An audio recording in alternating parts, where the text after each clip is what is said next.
Oh, they're right here watching FTW Future Focus. I am your not so humble correspondent, Robert Black, and joining me is the founder of our feast, the president of FTW Network, my pal and friend, professional wrestler and promoter, the mastermind, Bobby Rogers. How you doing? What's up? How y'all doing, man? Dude, Hey, this is gonna be an eventful Sunday. FTW Network, we're gonna go on later tonight. Bears versus Rams. Hopefully the Bears will get to the next round. Hopefully. Rams is a very tough opponent though. are You you got doing a live watch along or something, Bobby? I'm considering it, but I'm gonna wait and see how far they go. If they make it All right. past this if they make it past this game, I might do a watch along for the next one. Okay. All Yeah, right. but Well, it's it's just this week I had a lot of corporate stuff that I had to do. Met with my regional vice president for the first time. Um, mhm. dealing with getting my store together. Trying to get things ready for FTW. Speaking of that, we are going to not only be doing a podcast for the pro wrestling. It looks like we might be involved in a couple of other projects. Um, one, something that you're familiar with, Rob. I've been speaking to New Wave Pro Wrestling, Yes. and we might be doing a documentary on New Wave Pro Wrestlers, but stay tuned on that one. All Um, right. Sounds great. the next thing is, and I'm just gonna lay it down. Please don't get too political on me. I do have a degree in political science. I am involved with politics, Hmm. but it's not like how most people think. Um, I am highly, highly considering doing a show that is going to be talking about the civil rights movement and things that happened in that era. And that's going to be a special that the FTW network is going to produce. A historical documentary. Yes. Okay. The reason being, and I want to explain this to everybody so everybody can be on the same page from day one. I'm doing this because a lot of us forgot about how it was back then. A lot of us forgot about the struggles that people went through to try to be equal in this country. A lot of things that was put on certain people because of stupid things like prejudice and things of that nature. We've forgotten that because we got into a time to where we're comfortable for a number of years. We really didn't have to deal with that blatant racism. We've been pretty much on a somewhat easy street. A lot of us got together. We had a ball. I mean, thank you guys for some of the girls I've dated. Because if you didn't do what you did, I wouldn't have been able to date them. But also, yeah, I know, but it's the truth. Think about it. It's the absolute truth. Yeah. And Yeah. it's friendships like what I have with you, and friendships I Yeah. have with Clayton. You know, things that I wouldn't have had if it was still like it was in the past. But we need to remember those so that we don't continuously repeat those nowadays. And a lot Well, of see. people, hold on, a lot of Mm. people nowadays, because now they're destroying books and things, do not believe that that time was real. They think it's a rumor and people are making up stories on it. So what I'm doing is I'm going to bring live people and interview them so they can tell their personal experiences during that time. So everyone can know that that was a true time, that that really did happen, and how we can go ahead and prevent that from repeating itself. I am a big fan of history, specifically U.S. history, and I would really like to. I would really like everyone in this country specifically to understand that uh, we are living in a much different world than we were 100 years ago. Oh hell I yeah! mean, I think in 1925, we were still using horses for certain delivery activities and transportation. And now we are considering sending probes to Alpha Centauri. So it's it has been an amazing century, and we are losing a lot of the living memories from that time. I mean, hell, the civil rights movement started in the late 1950s. And we are losing that generation hand over fist every Yes, single day. I that's don't true. know what the death rate is exactly, but the baby boomers are dying out. So, if we're going to preserve the living memories of those time frames, now is as good a time as any. This is what I also am doing it for. I want people to know the truth. And you can say, I can say anything. Well, people can look at me and tell, hey, he ain't that old. He ain't, you know what I'm saying? I want them to hear it from the mouths of babes, so to speak, so they can know it's a true accountability. And this is what really actually did happen because that's what's being weaponized now. Everybody thinks that everybody's lying and they're faking and fake news and all this stuff. Well, in actuality, a lot of stuff is not fake news. Some of the Well, stuff that we talk about, is actually real. And once you realize that it's real and it's happened to certain people and see what's going on in today's times, you'll see the similarities between the two. It might not be as bad, but the meaning is still the same. it's important to understand what we still need to work on, and b, how far we've come. Yeah, I mean, even in our parents' time compared to now, it's a much different world. I mean, hell, I was born in 1977, and I feel like a time traveler.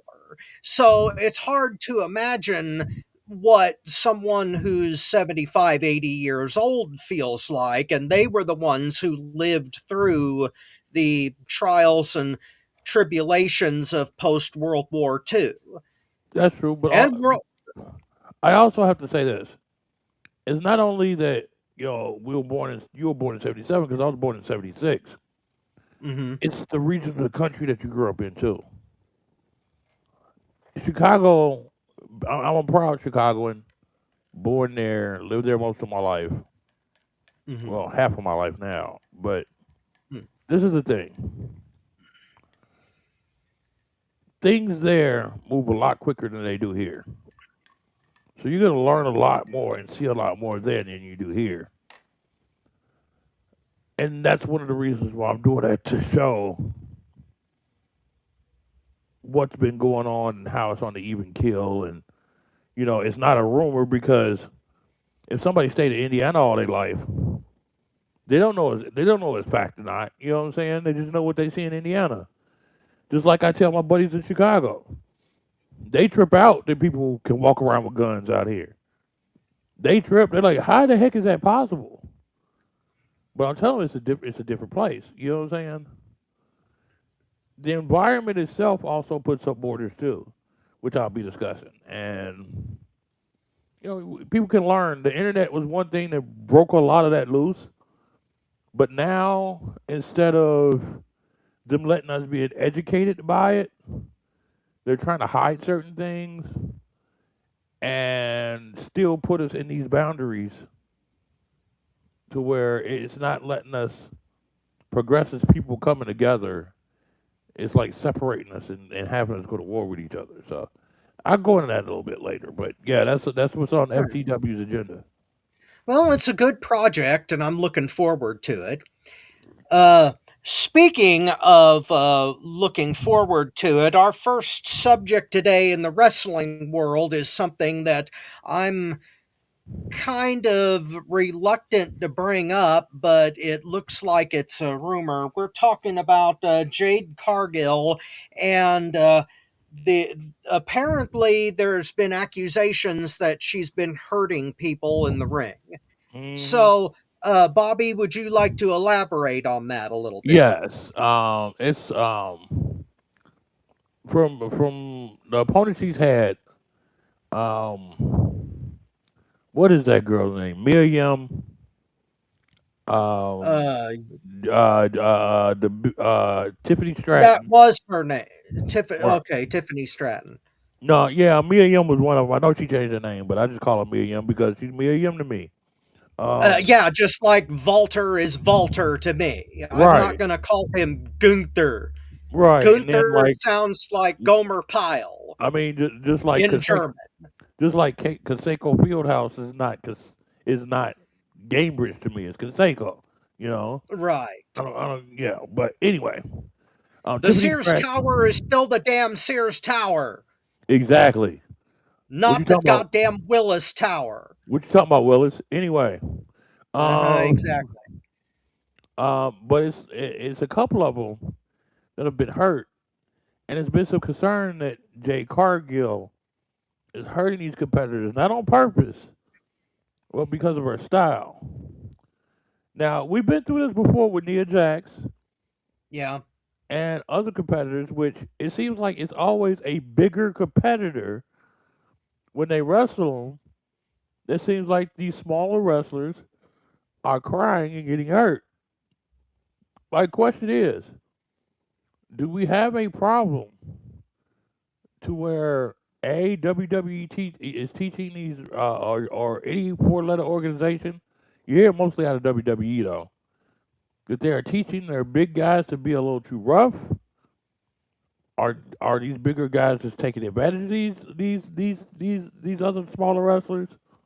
Or I'm just gonna say it straight out, these little smaller wrestlers are being punk asses. Well, I don't think that it's a I don't think that it's a question of them being punks about it. I think that it's people have become used to taking much riskier bumps than they did from years past. Even like 10, 15 years ago, the style has become much faster, much rougher, and a lot less protected than it once did. I was watching some things on YouTube about this, and um, someone was talking about why WWE's viewership is declining, and one of the reasons they gave was the mounting number of injuries in the ring, and that it's keeping uh, major mid card and upper tier stars like Kevin Owens out of action for and Randy Orton and others way longer than what it normally would under different circumstances. Now, granted, that is not any one performer's fault, and Jade is no exception. I mean, Jade Cargill spent an inordinate time in the performance center getting used to WWE style. So I wouldn't go so far as to blame her for anything that she learned in the performance center that might happen to be injuring people more easily. And I don't think that it's a size issue either, because Rhea Ripley is not having any of those same problems, as far as I know. Unless you've heard differently, I don't think that Rhea Ripley is mounting up any injuries against smaller wrestlers. But this is the first of it I've heard from Jade. Naya, I've heard this about before, but there's like certain mitigating factors to that as well. But overall, I would say that it's not anything that Jade in specific is doing, or that smaller wrestlers are complaining too much because they're getting bumped around a little bit harder. I think that it has to do with the overall style of modern wrestling in general. Because as fans, we have developed um, an ADHD like approach to the kinds of wrestling that we enjoy, and to mine own self be true. I enjoy the faster, more risk taking, high flying style than I do some of the more mat based stuff. However, I would have no problem with people working safer if the promo and vignette style of storyline development didn't take it over. Like you know, Bobby, I have always said that the storytelling of professional wrestling needs to be at least 80% in the ring and 20% vignette and promo. Um, as far as as modern fans, we need to back off a little bit so that everything can slow down and our attention deficit can catch up with it. So I think that is the primary reason that these injuries are happening. Now, should Jade herself work safer? Maybe. I don't know. I don't think that she's working any more dangerous than Naya or Rhea or any of the other larger girls. So, all in all, I don't think that it's a Jade problem. I think it's a style problem. Interesting. Let me say this with all due respect, Hmm. with it being Tiffany Stratton and Mia Yim, I mean, this is going beyond the style thing because Tiffany Stratton didn't come up in those days. Tiffany Stratton Yeah. is kind of a new wrestler, so and they don't do all that crazy stuff. They just sit around and do I don't even know what you call it, but I honestly, and I'm saying this respectfully as I can, I think these wrestlers are being punk ass motherfuckers. Honestly, Very respectful, Bobby. I'm trying to. I'm trying to. I know, and you have an endearing way of saying that. I'll say it that way. This is the thing, though, and it Okay. frustrates me because I only been accused of it once, and then once I got him in the ring again and showed him what it was, he didn't do it again. But for some reason, the newer generation thinks it's ballet. Oh, well, you do these flips and you be safe and you don't hurt. No, I did come up in the era to where you laid it in and Hmm. kill each other, but you laid it in. It made it look better. That's one of the problems that we have today because it don't look right.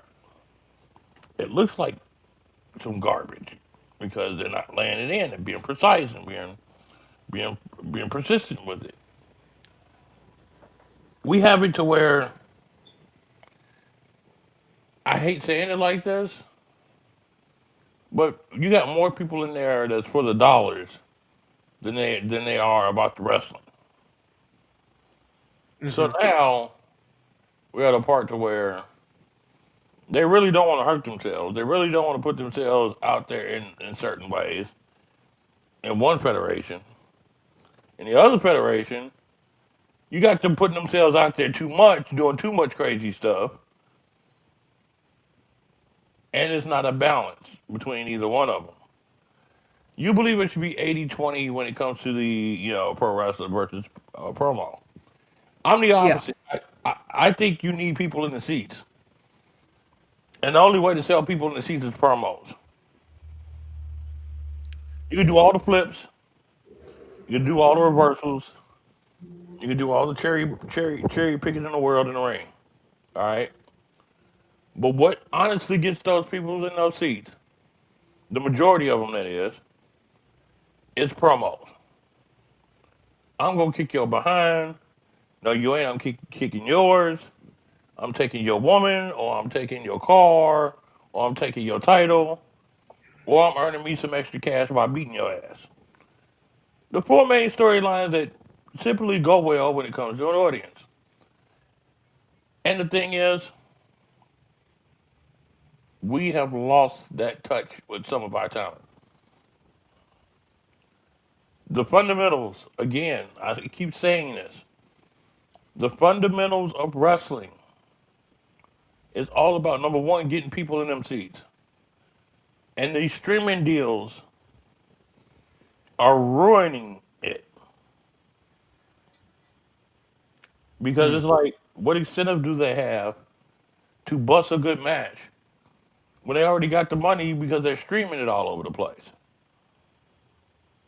How are we gauging how good these guys are and ladies, excuse me? I don't want to disrespect guys and ladies are when we can't even evaluate who buys tickets because half of them don't come because number one, it's too expensive and they watch it on TV for free.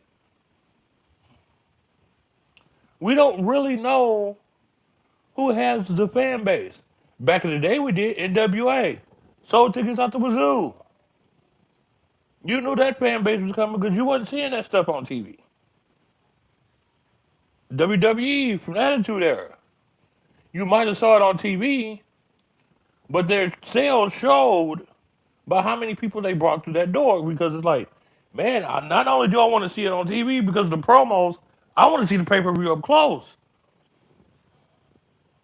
That's why I think the greatest era of selling tickets was the Attitude Era. Stone Cold could talk people into the building. The Rock could talk people into the building. And this is the most ironic thing of all. The Undertaker could just stay quiet and sell people into the building. He had to say a word, except rest in peace or something like that. Well, Bobby, I'm not saying that promos are not important. Of course, they're important and storylines are important. I'm just saying that I wish that, like the golden era, we could tell stories in the ring the way that we used to in a time uh, before Monday Night Raw became a thing. I got you. Like, and I realize that that's probably not possible. That's the trap that guys like Jim Cornette fall into. They want the old ways back, but we have moved so far past them that we can't devolve. Right. But that doesn't mean that modern wrestling can't do something in a similar vein. It's just that we need to do it in more of a in-ring character driven way, like Jerry Lawler, for instance. Lawler could talk people into an arena, but he didn't always have the same person to work with.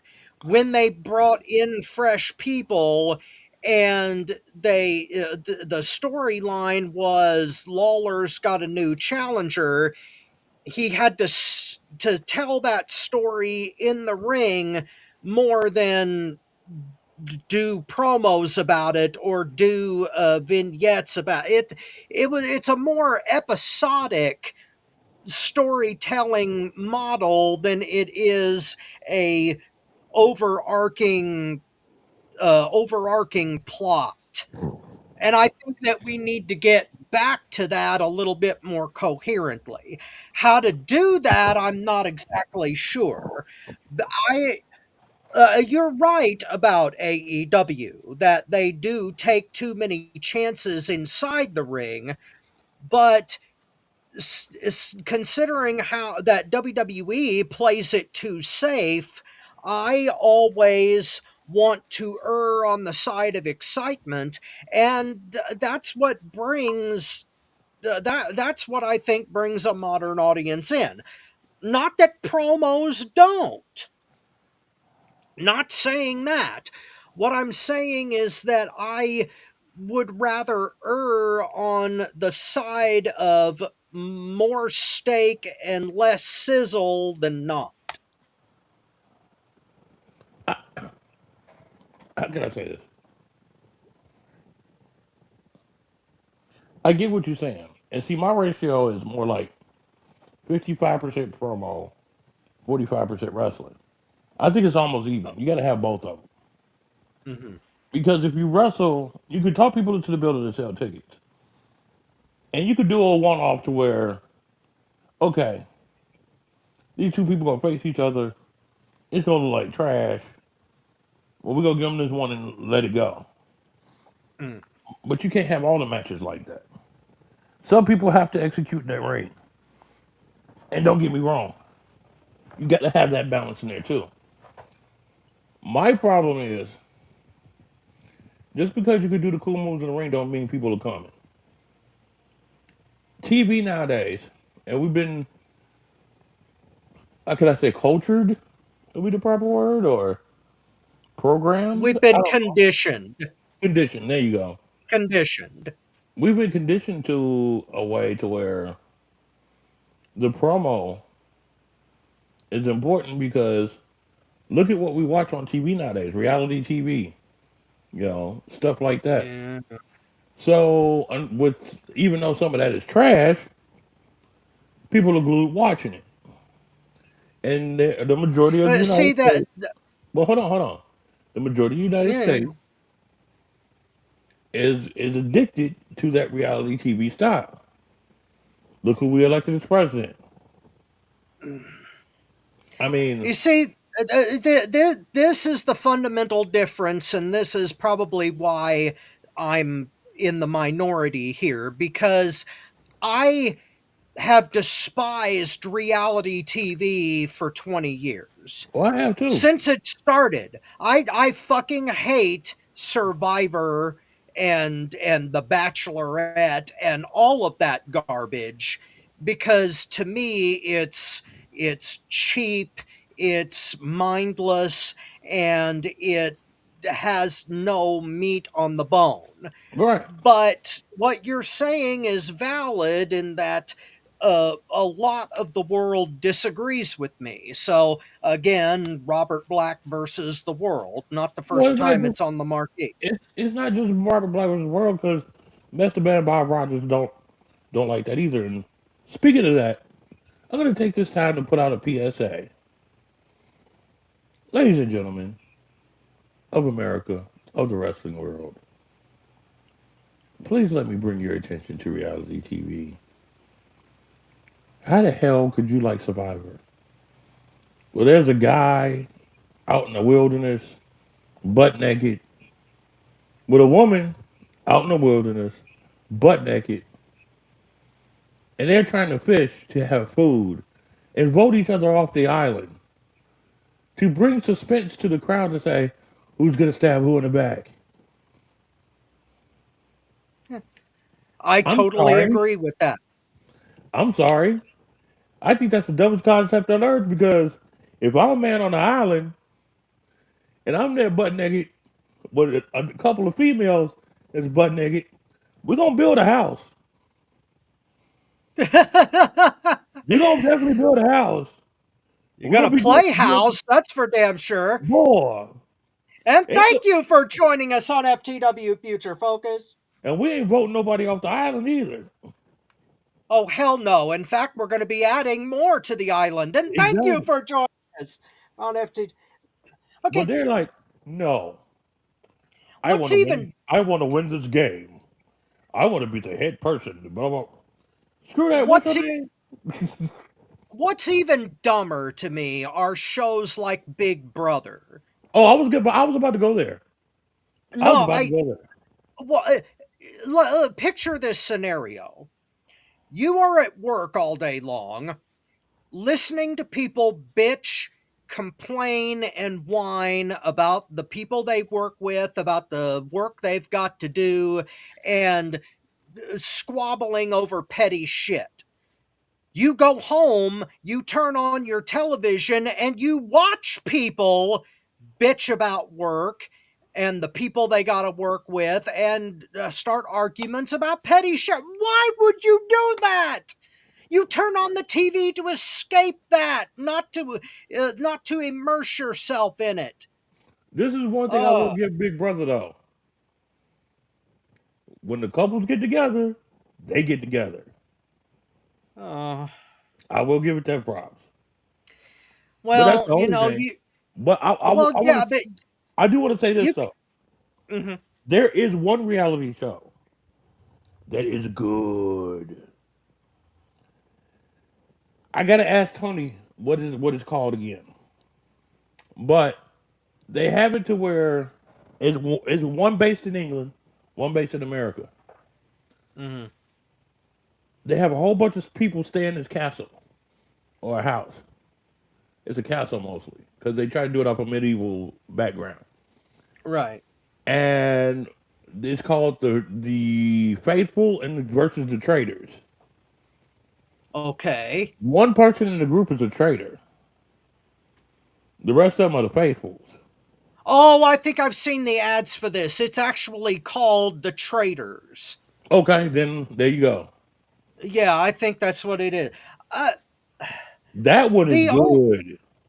the only reality TV shows that I have found even remotely tolerable are the ones that they've had on the History Channel. Specifically, the one called Forged in Fire, I've where heard of they that. have four blacksmiths making swords and blades and shit Yeah, with historical context to it.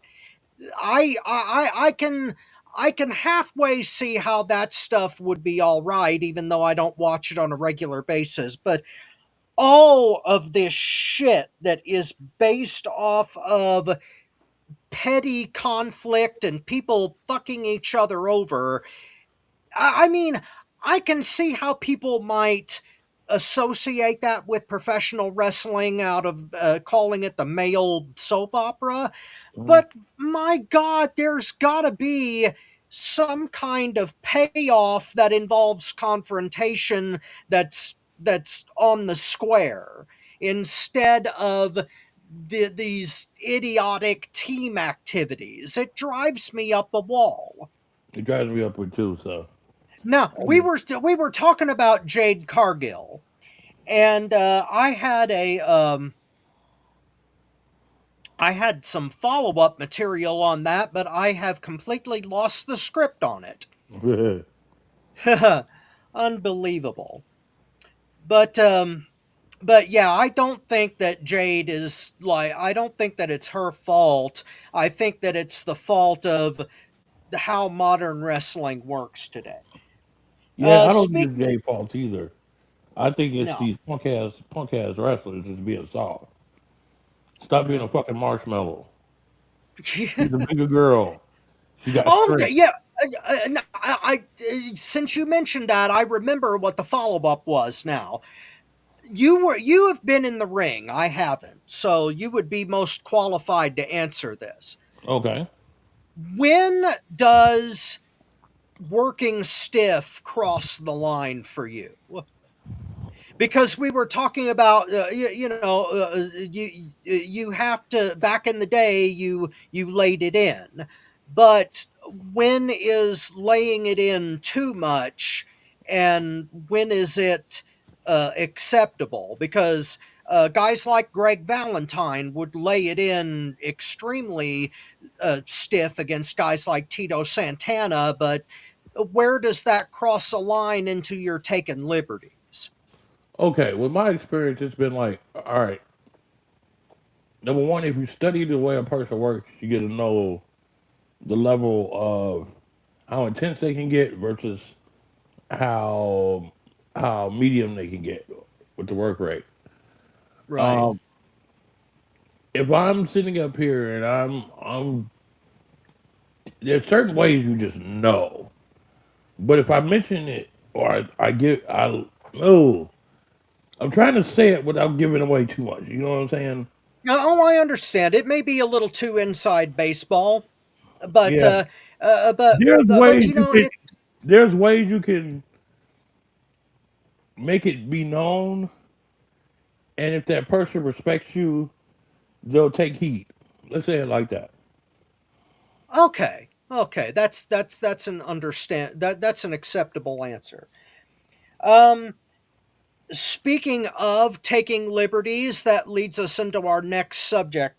Bron Breaker being suspended. Ooh. Um, would you remind me of how that came about? Because I am not really familiar with what's going on here. On the Raw, something happened to where the Vision was jumping on somebody. Adam Pierce came out to stop everything.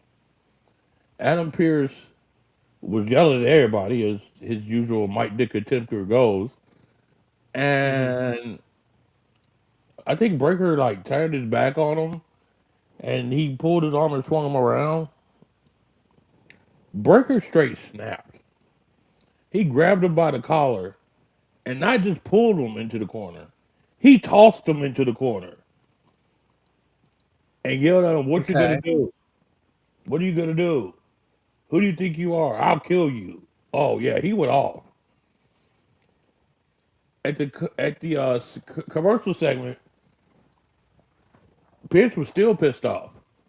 Breaker was walking out to leave, and Pierce ran up to him. And Pierce was like, "You're indefinitely suspended for putting your hands on me." Paul Heyman made an argument though. Paul Heyman said, and has been arguing the fact of, well, Adam Pierce, you put your hands on him first. And technically he did. So my question is, on the suspension, with the situation being such as, should Braun Breaker still be suspended? If so, how long should there be suspension before? And do you think they're working towards an Adam Pierce versus Braun Breaker match? Okay, well, let's break it down succinctly. Obviously, this is a work, otherwise, it wouldn't have made TV. So, obviously, this is something they're working toward. All right. Um, Heyman making the argument, I think, is more of a way to set up a old fashioned wrestler versus authority figure type thing between Breaker and Pierce. I don't think it's going to lead to an actual match. Mm, I don't know whether Adam Pierce is actually in ring shape and could actually go at this point. I think that he was. I think he retired from the ring because of accumulated injuries. So mm, I don't think that he can go in there with Breaker. I mean, he can take a few bumps, of course, just like Nick Aldis can, but I don't think that Pierce is going to have a full on match with Breaker. That being said, I think that they are trying to play up the whole idea of Breaker as a uncontrollable hothead to kind of play off of the disappointment we had with the Breaker versus Punk match. right. I think that's the direction they're going in. And they're going to try to rebuild Breaker into a rematch with Punk and eventually getting the title off of him because of the absence of Rollins. I think they're going to try to move Breaker into the leadership position of the Vision, and this is their way, this their roundabout way of doing it and building Breaker's credibility as a hothead and a monster. But as far as a match against Pierce himself, I don't think that part's going to happen. If it does, it would be a pleasant surprise because Adam Pierce hasn't been in the ring for a long time, so it would be interesting to see what happens. But I highly doubt that's the direction they're going to go. Ultimately, I think it's just about um, putting over Breaker as a anti-authority type of wrestler and to make him the leader of the Vision because of Rollins being gone. I can see that. Yeah. My thing, though, I think Adam Pierce still got it. I think that man could probably go in the ring. I think they would make him lose, Oh yeah. but Adam Pierce is just, he's good. I think they might be working towards that. How much of a match it would be, I don't know. Adam Pierce has been gone from the ring for a while. Yeah. But I don't see them doing all this physicality if they're just, if it was just words being exchanged, then I'd be like, nah. But these guys are getting physical, and Adam Pierce Yeah. getting physical is something that's shocking. Yeah. So I think they are working towards a match. I think Braun's going to break them in half, though. Mm-hmm. Pierce is going to get a couple of shots in, make the crowd smile, and then spear, 1, 2, 3, get the hell out of my face. Well, I'm sure that if the match does happen, Breaker is going over. I mean, there's no question about that. It would kill Breaker's momentum dead if Pierce actually beat him, No, it even if wouldn't. it was a fluke. No, it wouldn't. Really? I don't think it would because let's say Breaker is fighting Pierce, right? Yeah. But their objective is they want to punish Pierce. They don't care about winning a match. They want to punish Pierce. Let's say, I don't know. I wouldn't even say Bronson Reed.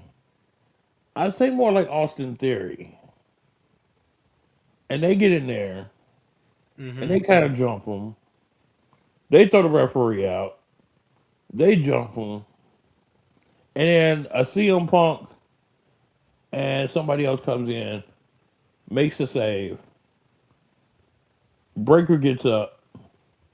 Let's just say it's Punk. He hits a GTS, Jesus, yeah. pulls Pierce over him, wakes up the referee. 1, 2, 3, Pierce wins. That saves everybody. And then the Punk still has the title, or we'll get the title back, or whatever it's in that motion at that time. Breaker could then say, "You know, he did my business, Punk.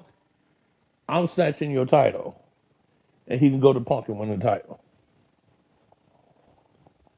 Well, that is a route to go.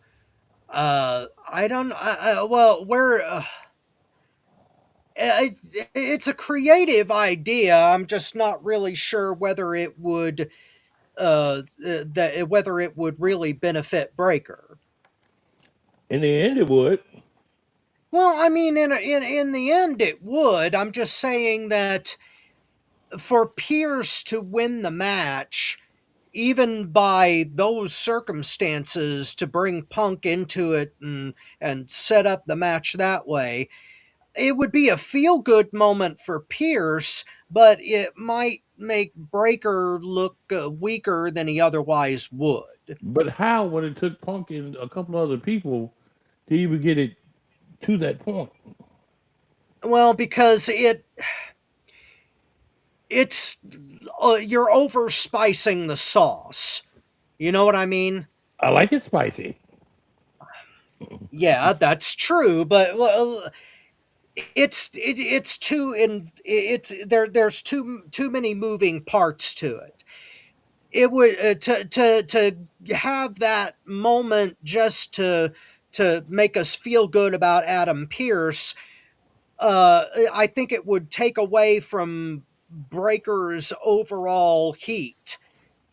It would give Breaker more heat to injure Pierce and have him taken out as the authority figure on Raw, rather than to take a defeat from Pierce at Punk's expense and then get into the world title match that way. From my point of view, it would be easier and draw a lot more heat Breaker's way if he, Reed, Theory, and Logan Paul went out there and deliberately injured Pierce to get him out of the way, and then challenged Punk to where he has to go against all odds without anybody able to even the odds for him. That's the way I would go. But see, this is the thing I look at that with. If you went that way,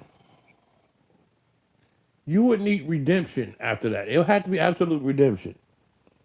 So when Punk did meet Bron Breaker, Punk Mm-hmm. would have to win that match because it's a redemption angle. You'd have hurt somebody. You're not gonna leave a crowd hanging like, dang, he ain't even avenged his buddy by getting hurt. No, you want that moment to where you avenge it. So if Punk was gonna keep the title, then yeah, you would do it that way. I'm looking at it as Punk losing the title. That would depend on the timing. I Are we think talking? I think Punk needs to lose the title. And I know that's shocking I for me do. to say because I'm a CM Punk fan. I just think Bron Breaker will bring more attention to that title and more heat to that title. Well, see, I do too. It's just a matter of when we're talking about when the win happens. Well, okay. Picture this scenario. Mm-hmm. If we're going with the Breaker and the Vision injure Pierce in order to get him out of the way, Mm-hmm. Punk goes in to, say, the Royal Rumble defending against Breaker, and he loses because the authority figure isn't there to stop the cheating. Breaker goes over, he's the champion, he goes into WrestleMania with the belt. He can either get a rematch with Punk in which Punk goes over at WrestleMania to get the title back, or someone like LA Knight slips in and beats Breaker for the belt. And see, I can see the Knight thing, but you could do it in a way to where it's Knight challenging him for that belt and don't have Punk in there like that. You could do the same thing that I'm talking about, and I propose. But once Punk loses the title, Punk comes out and wants his rematch.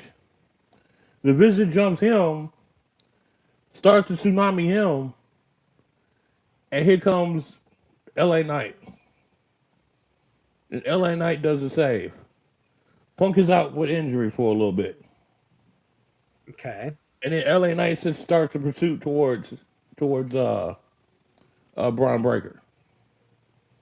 But you would rather, if they have the match between Pierce and Breaker, you would rather Pierce went over to give Punk the loss rather than take out Pierce in order to bring LA Knight in. Right. And the reason being is you with Bron Breaker getting his title, you're gonna have a long history of people being pissed off because Bron Breaker cheats and does whatever. So you got to Uh-huh. give him a feel good moment sooner or later. Give that to them now. That way they can't say later, well, dang, they just keep on dogging people. You know what I'm saying? It started off with a winning. Now we're on a streak because Bron Breaker's mad, pissed off, and crazy. And now we got LA Knight versus fucking Bron Breaker. A You man that see, deserves to have the title versus someone who cheated to have the title. mhm, and someone who deserves to be in the main event instead of selling Slim Jims, There you go. which, which, by the way, the saddest part of all this is that you and I were just sitting here brainstorming this shit, and what we have come up with is probably going to be 10 times better than what WWE's creative does with it. True. That is the saddest part. Uh, That's true. now, speaking of silver linings, Ooh. our next segment is the moment of the week. And I'm curious to see what yours is. Actually, to tell you the truth, I don't have one. You don't have a moment this week? No. Everything was negative Nancy this week. Everything was either or blah. Um, Oh, okay. it was nothing stood out to me except okay, maybe I can say this: Jordan Grace coming and being on the main roster. Okay. I don't like it that she's going against Jade Cargill though. Okay. I'm glad she made the main roster. I'm glad she's there, and they recognized her by putting her in the championship sort Mm-hmm. of scene right away. But I don't like they doing that with Jade just getting the belt. Because one or two things is gonna happen is gonna piss me off and no matter what happens, it's gonna happen, so I might as well be pissed off at this match. One, Jade is gonna lose the belt to fucking Jordan Grace, Jordan yeah. Grace. Which is gonna piss me off because I don't think she would have had enough time to go ahead and have that belt and to be able to develop into a champion. Right. Two, Jade wins and keeps the belt, and Jordan Grace gets crapped on again. And I'm getting Natalia vibes again. Yeah. And that's gonna tick me off. I wish she would have went after the US championship. I wish they would have gave oh my God. Think about this. Jordan Grace takes on the foreign heel Julia, who I think is wasting a roster spot in the WWE. I don't care, and please understand, audience, I'm going to say this right off top. I respect she comes from Japan. I respect that she's a woman wrestler. Ain't got nothing to do with that. Julia has not shown me crap. She ain't showing me a decent headlock. She ain't showed me nothing. Actually, the last match she had, I saw so many mistakes in that match, I thought I was looking at the rookie camp. I'm sorry. Julia is not it. I don't understand where the hell all this hype came up from her because she has been more disappointing than my ex-wife coming back in a negligee. I'm telling you. Thank you for joining us on FTW Future Focus. They should have put Jordan Grace against her and had her win the U.S. title. They both have a run. Jade has a run with the women's title. Jordan Grace has a run with the U.S. title. At WrestleMania, they meet up to all for one. Who's gonna come out double champion? Hmm. Is Julia a heel now? Oh yeah, she's a heel. Okay. All right. That's a weird thing. Almost all of the Japanese women are heels in WWE right now. Well, Hmm. yeah, The only exception is Io. yep. Huh. And Well, she fits the stereotype of why. So Yeah. Speaking of stereotypes and strange coincidences, my moment of the week Hmm. is the news that the Netflix deal for Warner Brothers Discovery, as I said it might be, is not set. Yeah. The rumor is that the federal government is stepping in and may prevent the Netflix sale. Now, there is more to this than just saving AEW or potentially saving AEW from WWE doing a roundabout way of getting their monopoly back. Warner Brothers is one of the only original um, studios left in Hollywood that haven't been gobbled up by other corporations. And Netflix would have like access to a third of almost every movie library in existence if this deal went through, and they would be almost an unstoppable monopoly in and of themselves. And they would be able to crush every other like streaming service on earth if this sale went through. So some antitrust laws are being enforced here, and I think it's a net positive for everyone to have more choice in their entertainment value in wrestling and in movies and in every other kind of genre if this sale does not go through. So, for once, somebody in the federal government is doing something right and putting, at least questioning and investigating whether this thing should go through. I have a vested interest in Netflix not buying it because I want AEW to live, among other things. But somebody actually questioning this and taking the responsibility to investigate it, that's my moment this week. Can I say something on that? Sure. I'm glad you picked that because I have a double interest in this.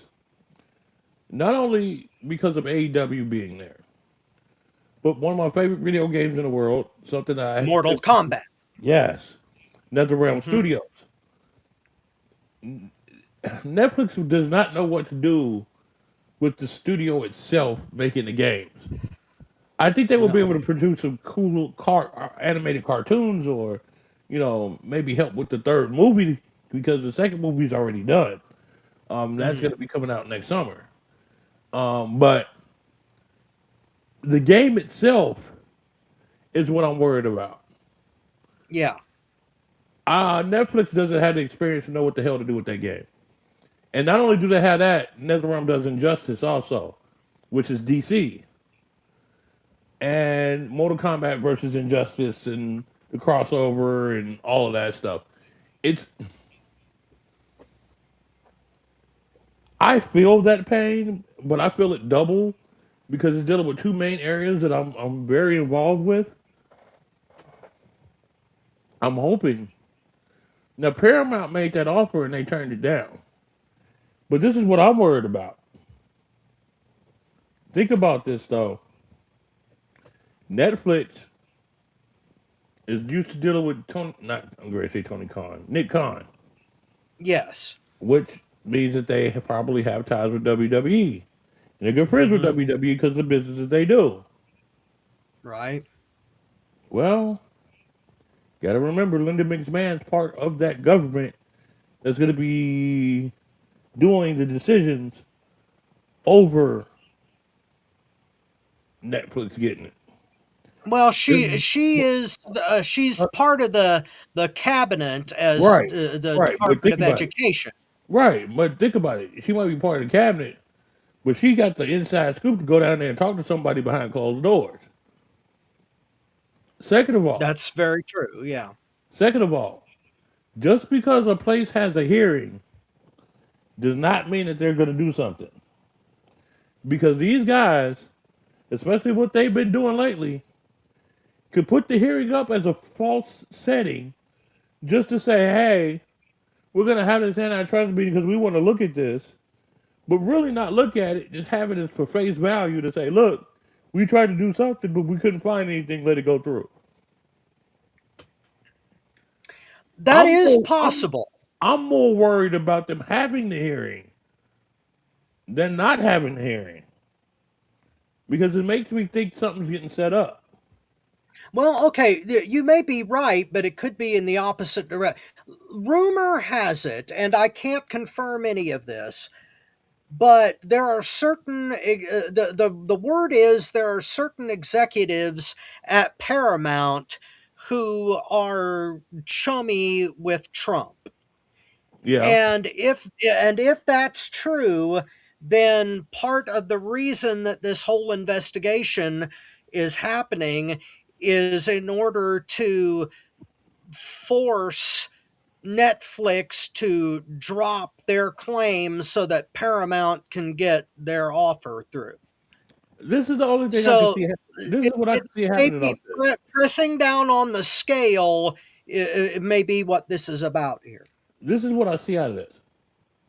I think that it could be possible that Paramount takes half of Warner Brothers, and Netflix buy half of it. That way, it's an even split. The question that I have though is, well, Paramount will probably take AEW. Okay, let's just put Mhm. that out there. I don't see Okay, Netflix saying, okay, we're going to take AEW and we got WWE because that would be counterintuitive and that wouldn't work. So AEW safe in that aspect. My I would worry hope now, so. my worry now would be Mortal Kombat. Who would take it? Now, movie wise, Paramount would be better because they're used to producing movies. Yeah. On the video game side, though, here we go again. So I Well, get it, but I just when it comes to Mortal Kombat, um, I think when it comes to the video game itself, Warner Brothers may have a better way of dealing with things under Paramount than they would Netflix. So if what you're saying is true and Paramount ended up with Mortal Kombat, what I think they would do with it is subcontract out the video game to a division like Ubisoft or Midway or somebody like that to platform their game on rather than try to produce it themselves. I don't know whether Netflix would be able to do that or not. So if Paramount did get the rights to Mortal Kombat, I think that would probably be the best bet because I don't think that Netflix knows how to do anything with video games in general. I don't either. I don't either, and that's what's scary. Yeah, it is. I, I'm I love that game. I would love to see. I would like to see it progress, Yeah. but you know, Well, there's like I said, this is my moment of the week because it has a silver lining to it, and the big huge streaming service may not be gobbling up everything. Speaking of gobbling up, we're going to move on to our tap out. And since we do not have the originator of the tap out this week, Marvelous Marcus Buckley, I'll start us off with mine, and it's a sad one. Um, there it has been said recently that Bob Backlund, former WWF champion, is experiencing severe dementia, Mm. and that he is institutionalized for same. So, um, as with Bob Caudle and his death, I mean, Bob Backlund is still with us, so it's not. But dementia is a very serious disease for the elderly, and it's sad when we have legends that start to decline like that. So, thoughts and prayers to Bob Backlund and his family. And because of that, I got to make that my tap out this week. Bobby, what have you got? Well, my tap out has to deal with.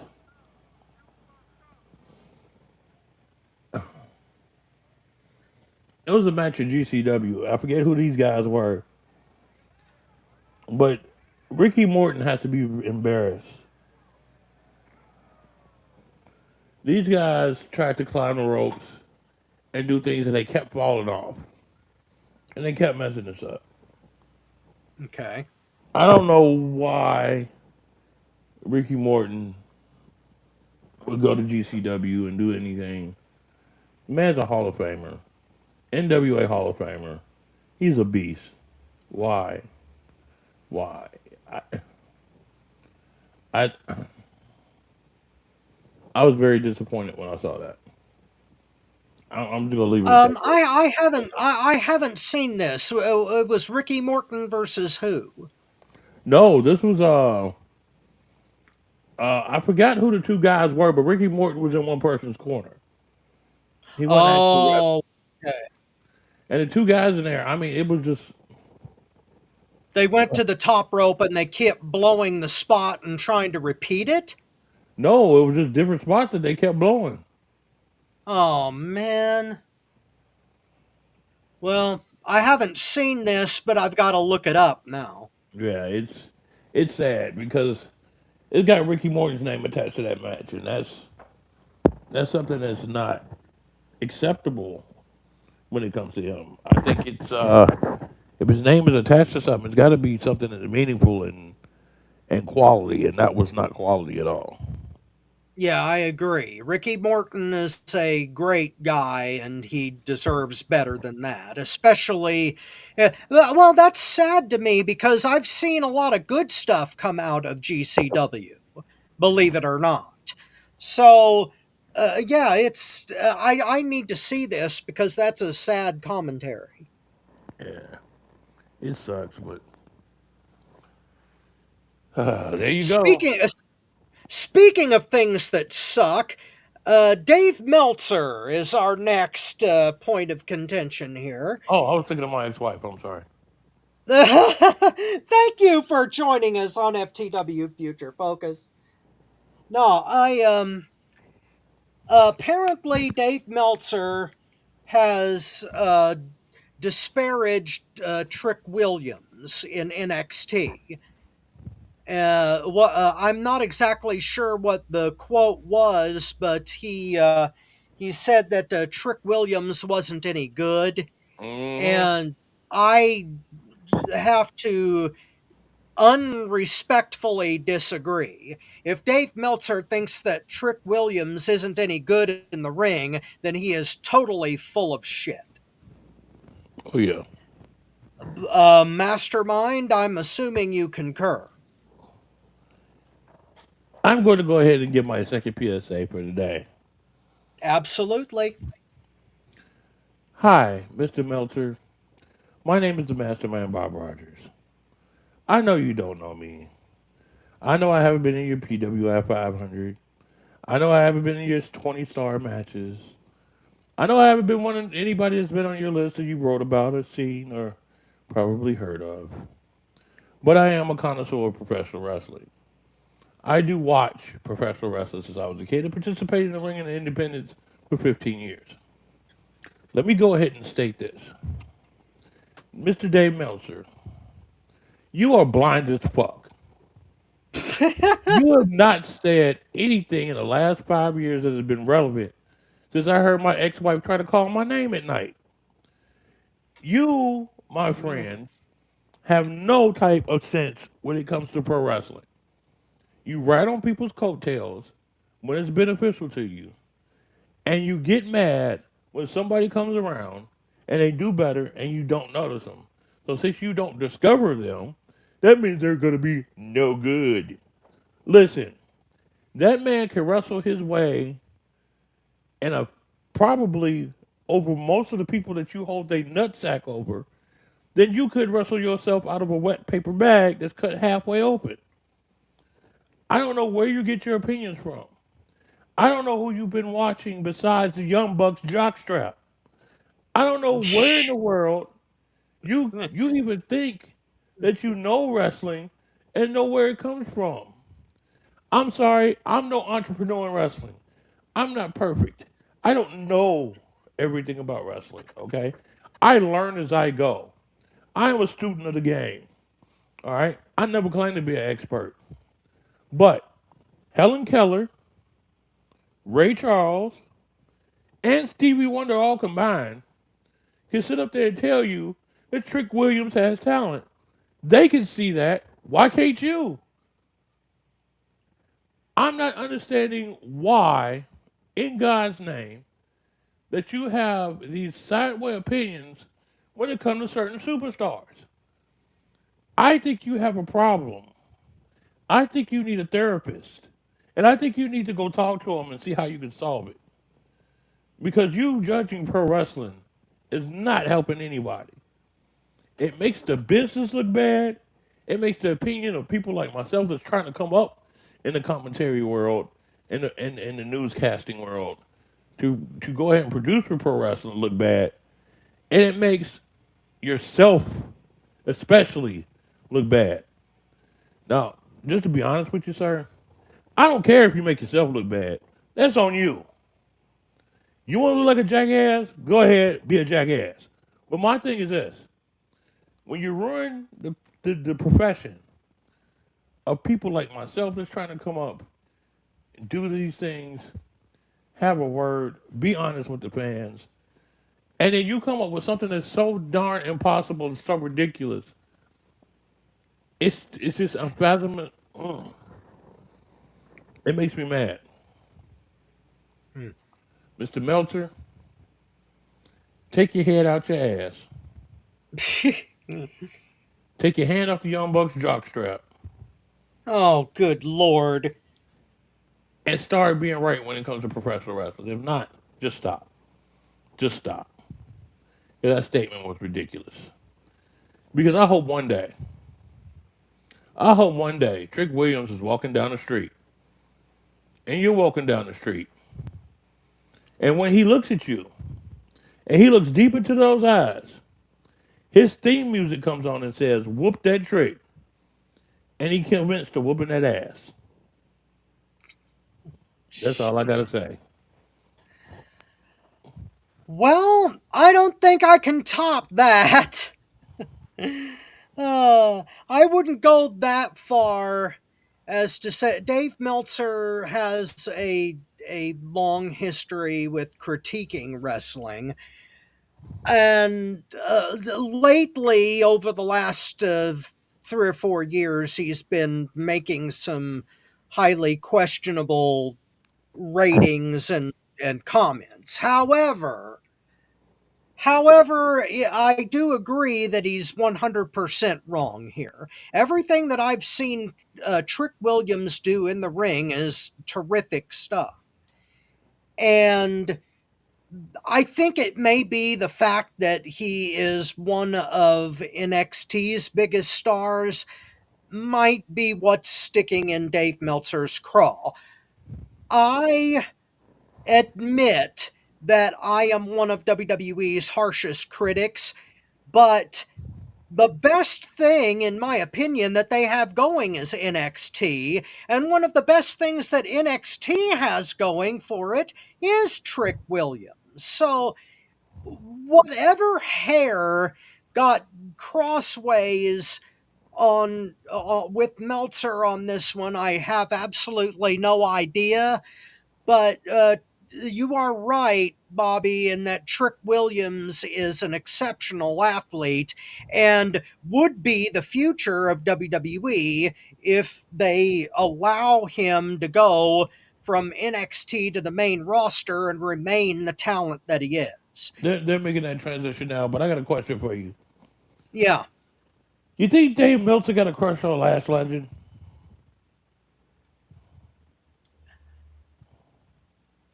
I really don't want to think about that, Bobby.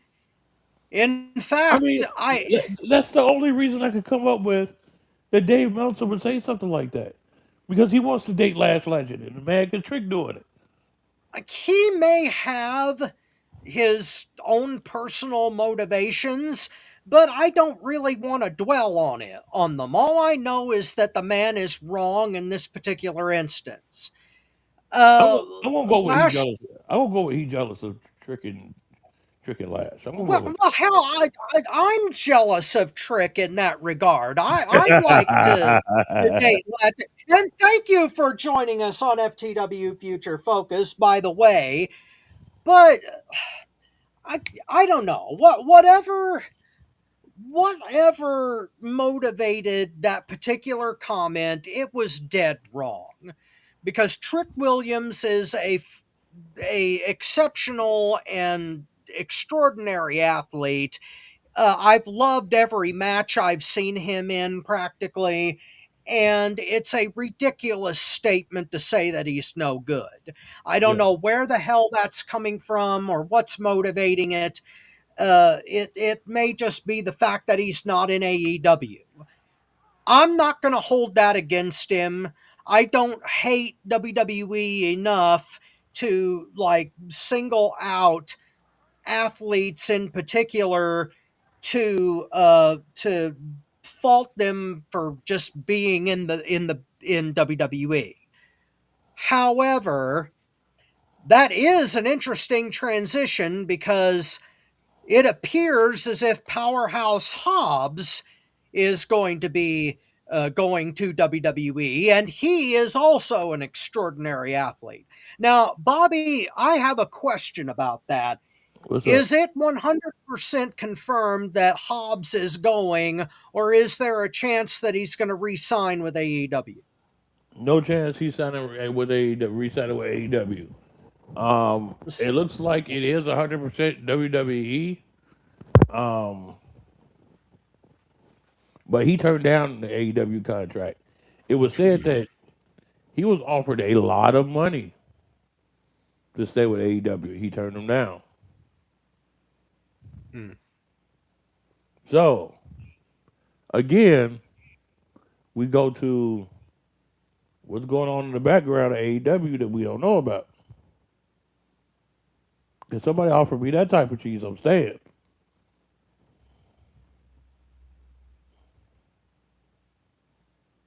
Hmm. That's true. Well, okay, let's face some facts here. AEW has not used Powerhouse Hobbs correctly since the days of Team Taz. True. They have absolutely not used him correctly, and that is a big problem with AEW. They do not know how to utilize super heavyweights in an effective way. That's true. So, more than likely, Hobbs is going to have much more success in NXT than he did in AEW. Oh, hold on. That's the other thing. He's not going to NXT. The rumor is Where's he going? he's going straight to SmackDown. Well, that's disappointing to me because I would rather see him in NXT because I consider that the superior brand. Now, granted, people look at it as the third wheel. I don't. I believe that the yellow and black is the best thing that WWE has going, and it worries me that Hobbs may go straight to SmackDown because he'll get lost in the shuffle there. Now, Mm. granted, they think that if they pull the trigger with him early, that Hobbs may make a big impact, and that may be true. And considering the kind of athlete that Hobbs is, he may indeed catch fire on SmackDown. But it's a question of trust for me. I don't trust WWE's creative to utilize Hobbs any better than Tony Khan did. So we're looking at a double-edged sword here.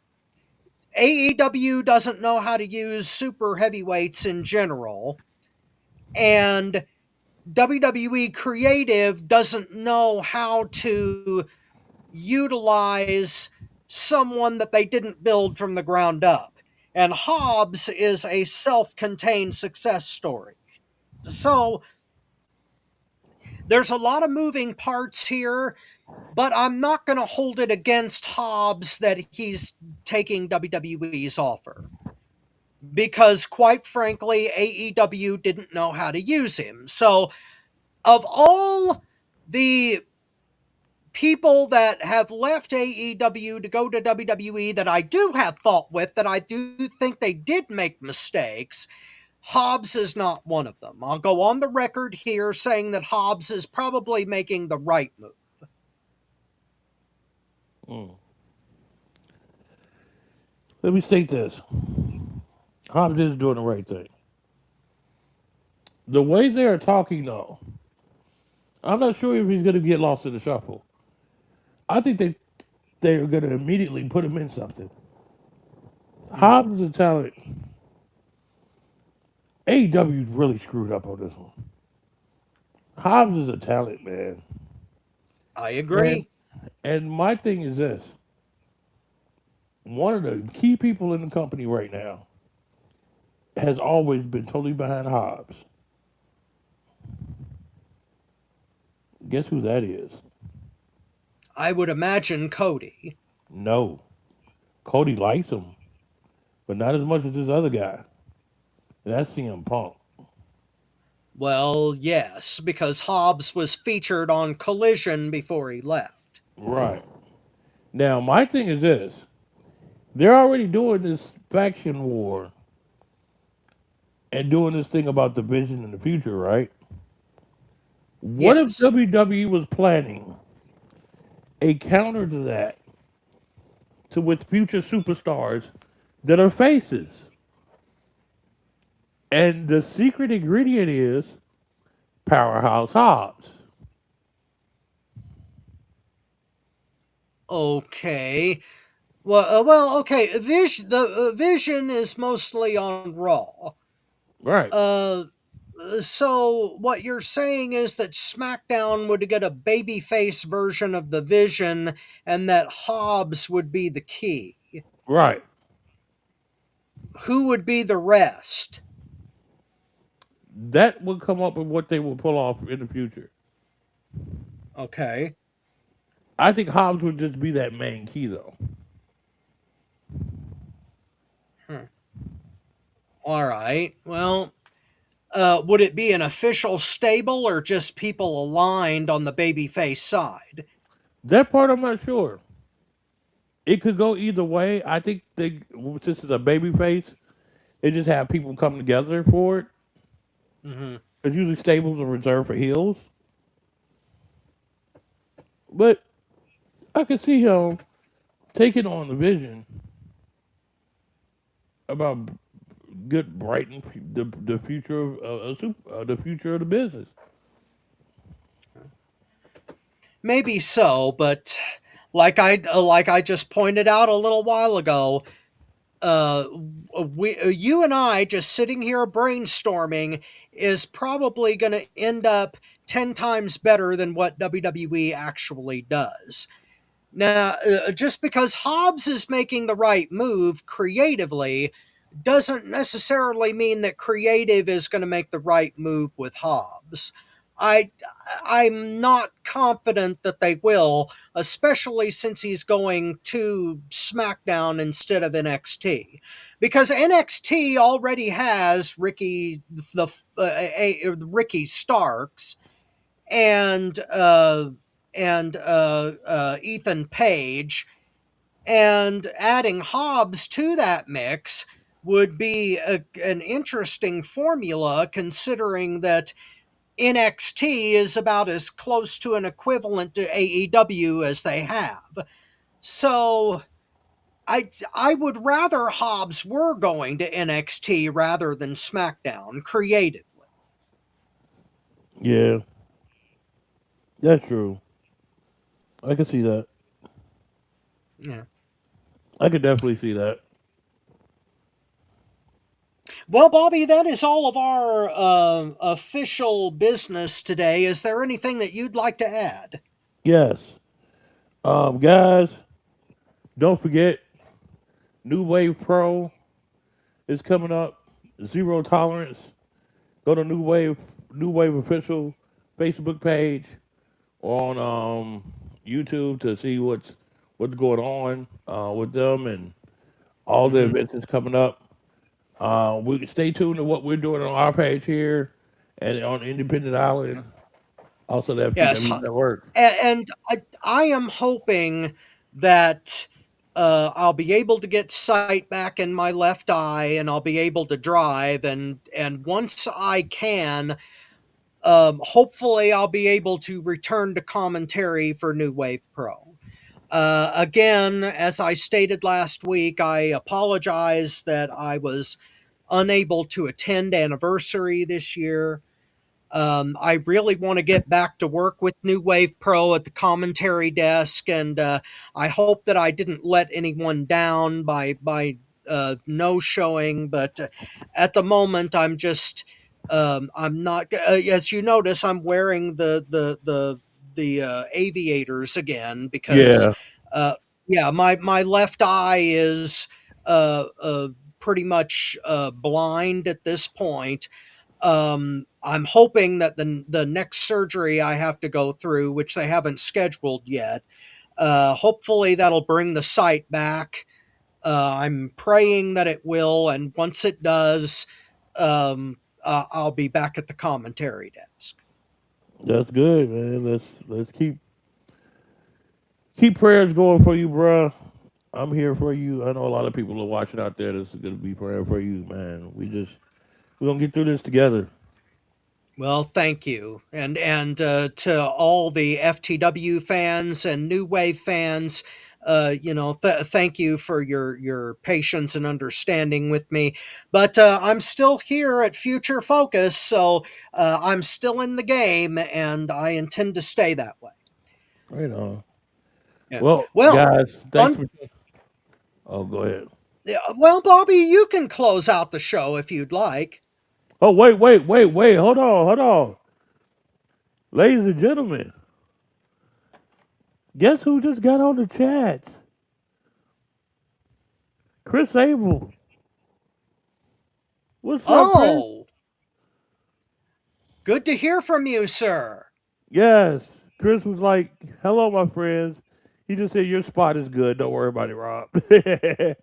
Well, thank you, Chris, and I'm glad that you were able to see this because yeah, I hate to let people down, especially if they like my work, and I feel really bad that this had to happen at the timing that it did, but I'm battling back as much as I can, and as soon as I'm able to see as good as I can, I'm gonna come back. That's good. That's good. All right, guys, we got to go. It's that time. Go Bears. Go Bears, guys. We Well, will on talk. behalf of the Chicago Bears and the mastermind Bobby Rogers, I am your not so humble correspondent Robert Black. We will definitely see you in the future. We're going to get James Brown back one of these days, but we will see you next Sunday.